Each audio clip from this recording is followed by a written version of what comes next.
అలాగే growth rate of Andhra Pradesh 2014-19 వచ్చినప్పుడు మనకి విడిపోయినా కానీ 13.50% మనకు ఉన్నప్పుడు, అదే 19-24 వచ్చేటప్పటికి 10.5% పడిపోయింది.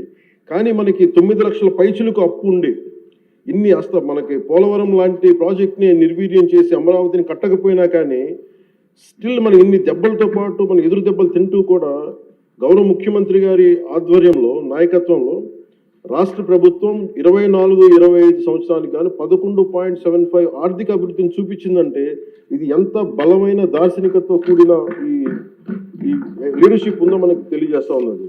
సో మనస్ఫూర్తిగా ఇది నేను గౌరవ ముఖ్యమంత్రి గారికి నేను ధన్యవాదాలు తెలియజేసుకుంటాను.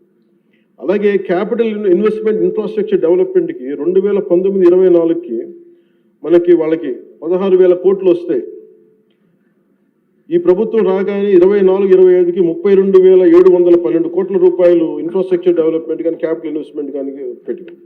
అలాగే 25-26కి 53,915 కోట్ల రూపాయలు ఇవ్వడం మనకి కేటాయించడం జరిగింది.